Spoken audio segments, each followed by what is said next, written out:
रंगों का त्योहार होली हम बड़े ही खुशी और उत्साह से हर साल मनाते हैं। कहा जाता है कि विष्णु अवतार नरसिंह द्वारा राक्षस हिरण्यकश्यप के संहार करने के दिन को होली के रूप में मनाया जाता है।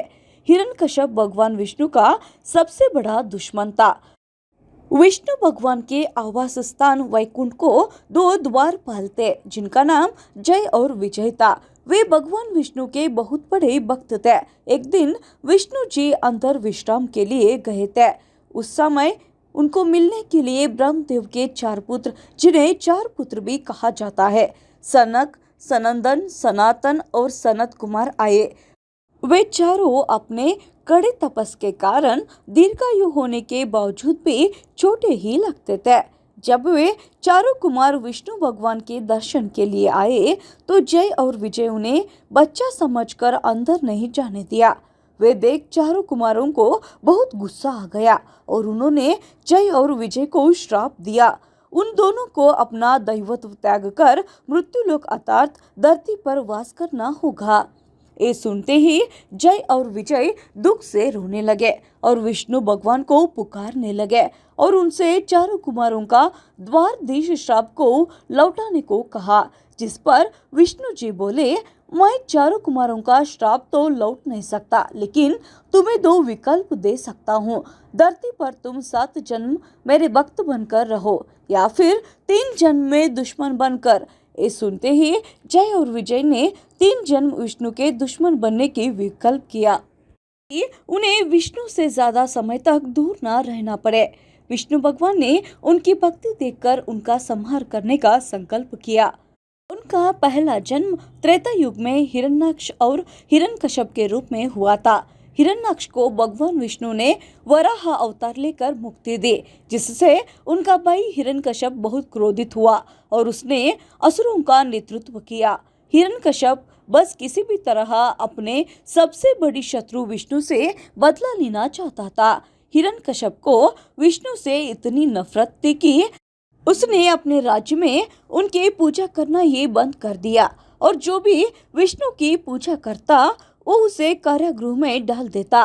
फिर उसने विष्णु को हराने के लिए ब्रह्म भगवान का तप कर अमर होने का वरदान प्राप्त करने की सोची और उसने ऐसा ही किया। कई वर्षों के लिए कड़े तप में लीन हो गया, जिससे ब्रह्मदेव खुश होकर उसे वरदान देने के लिए उसके सामने आए और उसने इसकी इच्छा पूछी, जिस पर हिरण्यकश्यप ने अमर होने का वरदान मांगा। ये सुनकर ब्रह्मदेव ने मना करते हुए दूसरा वरदान मांगने को कहा। उन्होंने एक नया वरदान मांगा। उसे कोई भी इंसान या जानवर मार नहीं सके, ना ही धरती पर मर सके, ना ही आकाश में, ना ही दिन में और ना ही रात में, ना ही किसी देव के द्वारा, ना ही किसी असुर के, ना ही किसी भी शस्त्र से। जिस पर ब्रह्मदेव ने उसे उसका मनोवांछित वर दे दिया, जिस पर हिरण्यकश्यप तप करने के लिए गया हुआ था। उस पर इंद्रदेव ने डर कर उसके राज्य पर हमला कर दिया और उसकी गर्भवती पत्नी को अपने साथ ले जाने लगा। नारद मुनि ने उसे रोका और हिरण्यकश्यप के पत्नी को लेकर अपने आश्रम में ले गए। हाँ, कयालु दिन भर भगवान विष्णु के कथा सुनती। उसी कारण उसके गर्भ में पल रहा शिशु प्रहलाद भी विष्णु भक्त बन गया। जैसे ही हिरण्यकश्यप अपना तप पूरा कर लौटा तो उसने अपने राज्य पर हमला करने के लिए इंद्र के साथ युद्ध किया और तीनों लोकों पर विजय प्राप्त की।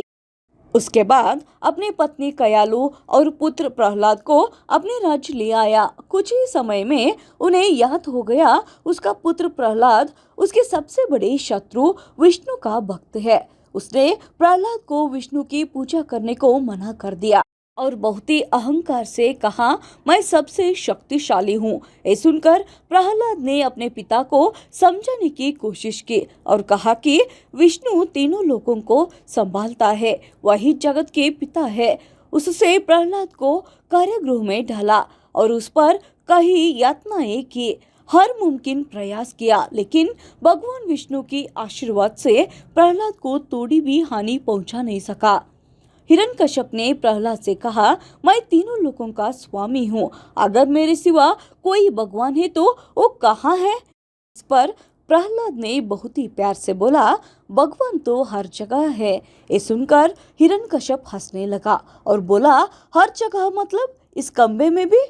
और अपनी गदा उठाकर खंबे को तोड़ने लगा। जैसे ही उसने खंबे पर वार किया, वैसे ही एक सिंह की दहाड़ने की आवाज आई। भगवान नरसिंह खंबे को पूरी ही तरह टूटकर उसमें से बाहर आ गए।